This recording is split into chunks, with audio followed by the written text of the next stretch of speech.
आपके नाम के पीछे गांधी नाम है, जिससे बीजेपी के लोग बहुत डरते हैं और आगे भी डरेंगे।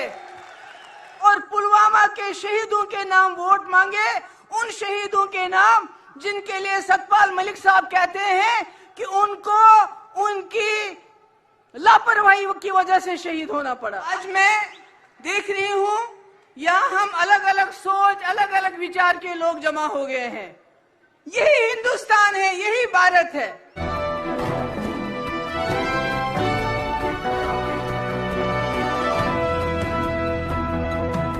राहुल जी, इस मुल्क ने, हिंदुस्तान ने गांधी जिसका नाम है उससे बड़े बड़े इम्तिहान लिए, बड़ी बड़ी कुर्बानियां ली हैं।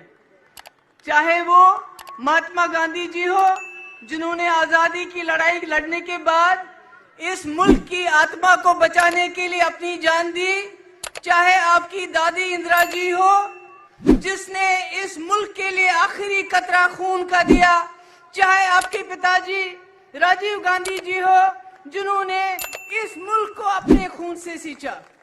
इसलिए आपके ऊपर ये जो भार है, ये जो जिम्मेदारी है, ये इसलिए आई है कि आपके नाम के पीछे गांधी नाम है, जिससे बीजेपी के लोग बहुत डरते हैं और आगे भी डरेंगे। आज मैं देख रही हूं यहाँ हम अलग अलग सोच, अलग अलग विचार के लोग जमा हो गए हैं। यही हिंदुस्तान है, यही भारत है, जहां अलग अलग सोच होती है। यही हमारे संविधान ने हमें इख्तियार दिया है, अधिकार दिया है कि हम सबको मिलजुल के रहने का। मगर आज मैं आपको एक संदेश देना चाहती हूं। इलेक्शन आने वाले हैं। संविधान का सबसे ताकतवर हथियार आपका वोट आपके हाथ में है। आपने एक वक्त था सबसे प्रिय प्रधानमंत्री जो मेरी नजर में थी, इंदिरा जी को, जिसने 10 साल की उम्र में आजादी की लड़ाई लड़ी, जिसने बांग्लादेश को आजाद किया, जिसने अपना आखिरी कतरा खून का इस भारत के लिए दिया, उसको भी अपने वोट से आपने बाहर कर दिया। आपने 2014 में मोदी जी को चुना, जिन्होंने कहा सबका साथ, सबका विकास, सबका विश्वास, जिन्होंने कहा मैं हर साल 2 करोड़ नौकरियां दूंगा, जिन्होंने कहा 15 लाख रुपए जमा करूंगा तुम्हारे खाते में, जिन्होंने कहा कांग्रेस 450 रुपए में गैस सिलेंडर देती है, मैं 400 में दूंगा, जिन्होंने कहा औरतों के साथ ज्यादती हो रही है, मैं उनकी रक्षा करूंगा, और आपने वोट दे दिए।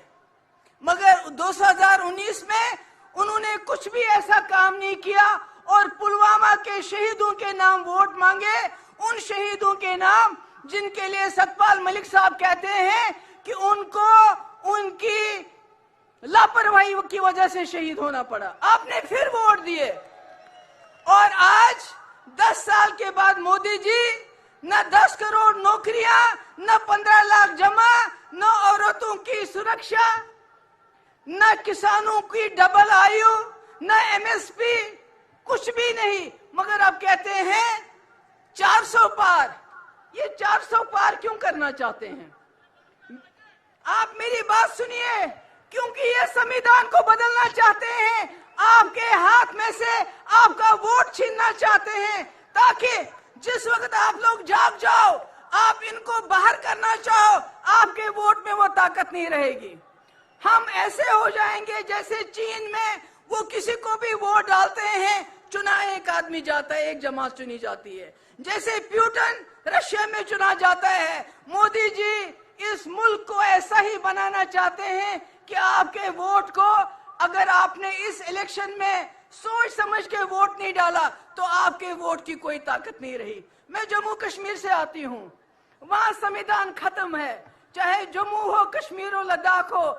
आप आते हैं टूरिस्ट बन के, देखते हैं सब ठीक है, कुछ ठीक नहीं है। आप ले चले जाइए, वहां हजारों के लोग सड़कों पे मिलेंगे, मगर कश्मीर में कोई सड़क पे नहीं आता है, अगर आता है उसको जेल में डालते हैं। खुदा के लिए जो हाल हमारा है वो हाल आपका भी हो जाएगा अगर आप इस इलेक्शन में सोच समझ के वोट नहीं डालेंगे, संविधान को बचाने के लिए वोट नहीं डालेंगे, इंडिया अलायंस को सामने लाने के लिए वोट नहीं डालेंगे। राहुल जी की कुर्बानियां, इनके खानदान की, इनकी फैमिली की कुर्बानियां, अगर आप उनको बचाने के लिए वोट नहीं डालेंगे तो आप भी नहीं बचेंगे। मैं आप सबकी बहुत शुक्रगुजार हूं। मुझे बताया गया 5 मिनट में बात खत्म करनी है।